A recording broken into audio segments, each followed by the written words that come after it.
Sekarang kita mendiskusikan bagaimana konsep membuat garis pengaruh tersebut. Garis pengaruh itu ada banyak. Salah satu di contoh konsep ini akan kita buat bagaimana membuat sebuah garis pengaruh reaksi perletakan di titik A, sebuah struktur yang sederhana di mana di sininya sendi dan di titik A, dan di sini adalah roll, ya. Dan kita fokusnya mau mencari garis pengaruh atau membuat garis pengaruh reaksi vertikal tentunya di sini ya, sebuah sendi AY. Nah, nanti kita akan membuat kalau misalkan beban itu bergerak dari mulai di titik A, terus dia bergerak sampai dia ke titik B di sini dan meninggalkan jembatannya misalkan, baru dia tidak terlihat ada pengaruhnya. Kalau bebannya sudah di sini, sudah di luar, dia sudah tidak berpengaruh lagi kepada balok ini. Dan juga kalau dia masih di posisi sebelum jembatan, tentunya dia tidak berpengaruh. Ya, jadi namanya juga garis pengaruh adalah ketika beban itu berada di sepanjang baloknya. Nah, semua proses pembuatan garis pengaruh itu dimulai dengan asumsi bahwa beban yang bergerak-gerak itu nilainya 1. Ya, itu yang perlu dipahami dan selalu diingat. Nanti kita akan mengkonversinya kalau beban sebenarnya itu kan nggak 1. Beban mobil itu kan nggak 1. Beban kendaraan, beban kereta api kan tidak 1 ya. Nah, kalian kan sudah tahu cara mencari reaksi perletakan di titik A ini. Dimanapun misalkan P-nya itu berada. Kita bisa mengambil momen di titik B kan, supaya kita dapat reaksi perletakan di AY ini. Jadi itu yang kita lakukan. Jadi kita ambil P sama dengan 1 itu, kita tempatkan jarak X. Jarak X ini akan bergerak dari mulai 0 sampai keseluruhan bentangnya. Dalam hal ini 10. Kita akan menghitung AY-nya. Itu kan kita tahu dari statik, dari awal-awal kita mencari reaksi perletakan, kita udah paham caranya begitu kan. Nah, misalkan salah satu contohnya X-nya itu P-nya sedang berada di jarak 2,5 dari titik A, ya, seperti diagram yang ini. X-nya ini contohnya bergerak dari titik A sejauh 2,5 kaki feet di sini. Lalu kita ambil perhitungan momen, dapatlah kita AY-nya dalam hal ini 0,75. Lalu kita misalkan hitung di jarak yang lain. Ketika X-nya itu 5, ini hanya sebagai contoh ya, X-nya itu bisa beragam nilainya. Kita lakukan hitungan yang sama, dapat lagi kita AY yang berbeda. Ya, dapat lagi kita AY berbeda. Jadi kira-kira kita akan melakukan proses perhitungan berkali-kali dengan X yang berbeda-beda, tapi yang mau kita cari adalah sama tetap, yaitu AY. Itulah reaksi, itulah namanya garis pengaruh. Nah, kalau kita tabelkan nilai-nilai sudah kita peroleh tadi, ya, memang di sini di contohnya kita hanya mengilustrasikan 2, ya. Pada jarak yang 2,5, AY-nya 0,75. Pada jarak 5, AY-nya itu 0,5. Ya, kita lakukan hal yang sama. Di sini ada tabel. Pada jarak 0, AY-nya itu 1. Berarti pas di sini. Kalau ini dia bentangannya, pas di sini dia di titik lokasi AY ini 1. Makanya nilainya seluruhnya reaksinya ke A. Ke B tidak ada. Ketika dia di 7,5 kaki dari A, dia 0,25. Dan ketika dia di ujung, pas di titik B ini, ya semua reaksi itu akan masuk ke B dan tidak ada di AY. Ya, jadi kalau kita plotkan ini, ingat kan kalian tahu cara memplot sebuah informasi. Ini kalau ini sumbu X-nya, ini sumbu Y-nya, ya. Jadi kita plotkan di bagian Y-nya adalah nilai AY dan di sumbu X-nya adalah jarak X-nya, itu akan dapat informasi seperti begini.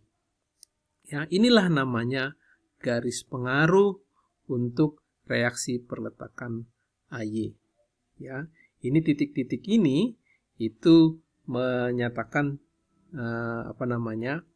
nilai yang kita dapat tadi ini 0,75, ini 0,5 dan ini 0,25 dan ini 0. Ya, ini grafik inilah namanya influence line, dan areal di bawah influence line itu biasanya diarsir seperti begini dikasih warna. Inilah namanya influence line untuk reaksi perletakan AY. Kita bisa melakukan hal yang sama untuk influence line di reaksi perletakan di B, atau bisa melakukan yang sama influence line kalau dia geser di tengah atau momen di tengah. Tapi itu nanti yang kita bahas.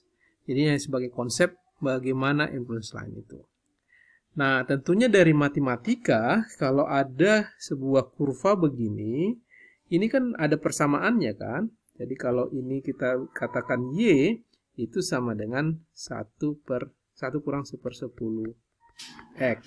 Ya, itu persamaannya secara matematika. Nah, tentunya untuk efektivitasnya tidak mungkin dong kita melakukan ini berulang-ulang beberapa kali. Ini aja 1, 2, 3, 4, 5 kali itu udah cukup memakan waktu yang lama. Ya, dan ini hanya saya sampaikan sebagai sebuah ilustrasi saja bagaimana influence line itu dibuat. Nah, bagaimana caranya supaya menghitungkan ini atau menghitungkan persamaan ini? Kita mendapatkan secara statistika, tapi dia dalam kita mencarinya ini kita sebutkan sebagai X. Ya, tidak kita kasih nilainya. X saja. Ya, jadi ketika kita mencari momen di titik B untuk mendapatkan reaksi AY, ya, ini sigma momen di titik B, di sini dia sama dengan 0. Dalam hal ini yang dianggap positif itu ke sini ya, walaupun saya biasanya tidak mengikuti arah ini, tapi sumber yang saya ambil ini mengasumsikan dia negatif ke arah kirinya. Ya, jadi ini AY, ya, AY mau kita cari tadi kalikan 10, dan kalau ini X, ya, kalau ini X berarti ini jaraknya ke sini adalah 10 kurang X, ya, jarak beban yang satu ini P, ya, P sama dengan 1. Sehingga dari sini kita akan dapatkan influence line AY maksud saya adalah 1 kurang 1/10 X. Inilah yang kita dapatkan, dan untuk kita plot ini, kalau kita plot ini, ya, ini akan dapat seperti begini. Nah, ini akan kita lakukan, ya, ini yang akan kita lakukan supaya kita tidak melakukan perhitungan berulang-ulang. Ini yang namanya secara statika, ya, secara statik, ya, kita menggunakan persamaan keseimbangan, cara membuat garis pengaruh. Oke, mudah-mudahan bisa dipahami secara konsep apa itu garis pengaruh dan bagaimana proses pembuatannya. Selanjutnya, supaya lebih lengkap pemahamannya, karena di sini ada dua reaksi ya, ada reaksi di A, ada reaksi di B. Horizontalnya tentunya tidak ada di A karena bebannya semua vertikal. Ya, biasanya memang begitu dalam garis pengaruh, tidak ada gaya horizontalnya. Nah, dengan cara yang sama ini tadi, baik secara per titik begini ataupun cara hitungan statika, itu bisa kita peroleh influence line untuk reaksi vertikal di titik B. Oh, ini sebenarnya sudah struktur yang lain ya. Ini kita struktur AB dengan ada overhang 5 ini. Jadi kita bisa melakukan mengganti-ganti X-nya berkali-kali, ya. Di sini ada di 5 titik, dan kita mendapatkan BY berulang-ulang dengan cara mengambil ini sigma moment di titik A ya, sama dengan 0. Kita akan mendapatkan BY-nya. Kemudian setelah dapat BY-nya, lalu kita plotkan, akan dapat hasil seperti begini. Ya, ini BY-nya. Jadi influence line for BY, untuk reaksi BY di jarak-jarak dari mulai ini dia di posisi 0, 2,5, ini 5, 7,5, dan di posisi 10. Jadi ketika dia berada di posisi 10 di sini, ini reaksi perletakan di B itu 2 gitu. Jadi jembatannya ini ada overhangnya gitu. Jadi meninggalkan jembatannya setelah ini, setelah titik overhang ini di sini ya. Dan ketika dia ada di sini, dia nilainya 1 di sini. Ketika di sini ya, ini 5 ya. Ketika di sini nilainya ini 1. Nah, itu juga bisa kita dekati dengan kita melakukannya secara perhitungan statika. Ya, kita di sini untuk mendapatkan BY, kita mengambil sigma moment di A sama dengan 0. Ya, ini dia di sumber yang saya ambil ini dia mengambil arah positifnya berlawanan arah jarum jam. Dapatnya seperti ini. Dan ini kalau diplotkan BY sama X per 5 itu akan tampak seperti demikian.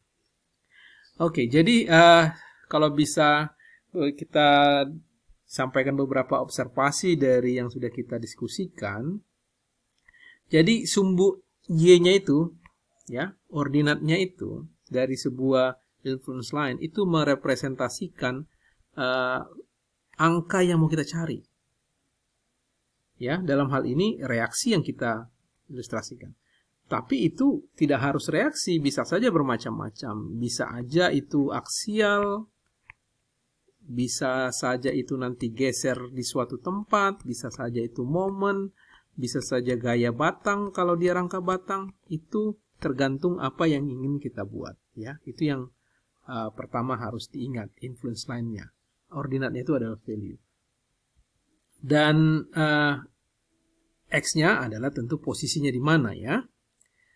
Jadi nilainya itu adalah nilai sebuah reaksi atau gaya dalam ketika beban itu berada di lokasi tertentu tadi, lokasi X ya.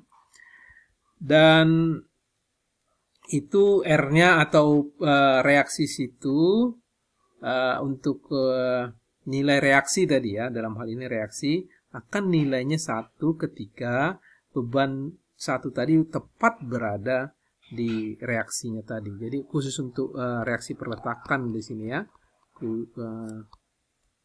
khusus untuk reaksi ya, ini dia reaksi. Jadi kalau beban satu satuan itu tepat berada di posisi reaksi yang kita cari tadi, nilai influence line-nya akan 1 nilainya karena bebannya juga 1 tepat di situ. Di grafik yang tadi influence line itu nilainya semuanya positif ya, tapi sebenarnya influence line itu juga mengenal ada yang positif, ada yang negatif juga nanti ya, khususnya kalau kita sudah bicara pada garis pengaruh gaya dalam. Jadi kalau yang ke atas dianggap dia positif ya, kalau yang ke bawah dia dianggap ya, kalau downward ini dia negatif. Hal yang lain adalah influence line itu selalu garis lurus. Apalagi kalau dia statis tertentu. Nanti di statis tak tentu memang dia melengkung ya. Tapi ini fokusnya sekarang kita statis tertentu. Dia garis lurus selalu, tidak melengkung seperti di bidang momen ya, atau geser akibat beban segitiga, dia juga melengkung. Dia selalu garis lurus. Itu yang perlu diingat ya. Dan kalau kita jumlahkan beberapa influence line dari reaksi, misalkan tadi reaksi A dan reaksi B tadi di sebuah blok sederhana ya. Jadi IL-nya AY kita tambahkan dengan influence line dari BY, ini B, ini A. Kalau kita jumlahkan ini, itu totalnya sama dengan 1. Jadi bentuknya nanti akan merata satu begini. Karena memang kan bebannya cuma 1. Ya, itu secara logikanya. Itu untuk keperluan memeriksa apakah influence line yang kita buat itu sudah benar. Oke.